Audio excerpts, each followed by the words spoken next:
धान्य दुकानदारांना दर्जेदार ई-पास मशीनचा पुरवठा करण्यात यावा, अन्यथा केवायसी कामावर बहिष्कार. रेशन दुकानातील ई-केवायसी आधार सत्यापन करावे. भ्रष्टाचाराला आळा घालण्यासाठी लागत आहे.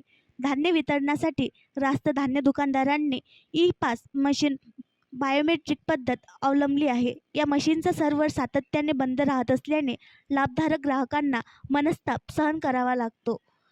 यामुळे दुकानदार आणि ग्राहकांमध्ये वादसुद्धा होत आहेत. हे प्रकार टाळण्यासाठी दर्जेदार ई-पास मशीनचा पुरवठा करावा किंवा ई-केवायसीचे काम इतर सेवा सुविधा केंद्रामार्फत करण्यास परवानगी द्यावी, अशी मागणी शेगाव तालुका रेशन दुकानदार संघटनेने तहसीलदारामार्फत माननीय जिल्हाधिकारी यांना एका निवेदनाद्वारे केली आहे. जिल्हाधिकारी बुलढाणा यांच्या नावाने पाठविण्यात आलेल्या या निवेदनात म्हटले आहे की धान्य दुकानात ग्राहकांना धान्य वितरण व ई-केवायसी नोंद ही पोस्ट मशीनद्वारे करण्यात येत आहे. मात्र सर्व्हरमध्ये वारंवार प्रॉब्लेम येत असल्याने रेशन दुकानदार व कार्डधारक यांच्यामध्ये वादावादीचे प्रसंग उद्भवत आहेत. अनेक वेळा हे प्रकरण हाणामारीपर्यंत पोहोचलेले आहेत.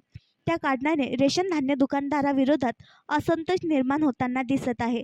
याबाबत ठोस पर्याय काढण्यात यावा, तसेच ई-केवायसीचे काम इतर सेवा केंद्रामार्फत करण्यास परवानगी देण्यात यावी आदी मागण्या करण्यात आल्या आहेत. अन्यथा ही केवायसी कामावर बहिष्कार घालण्याचा इशाराही या निवेदनाच्या शेवटी देण्यात आला आहे. ग्राहकांना आपले धान्य मिळवण्यासाठी रेशन दुकानावर रोज चकरा माराव्या लागतात.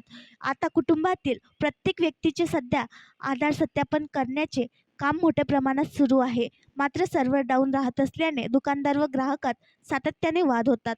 महिन्याचे शेवटचे दिवस असल्याने रेशनचे धान्य घेण्यासाठी लोकांच्या रांगा लागल्या आहेत. महिनाभरापासून लाभार्थ्यांना धान्य न मिळाल्याने अनेक समस्यांचा सामना करावा लागतो आहे.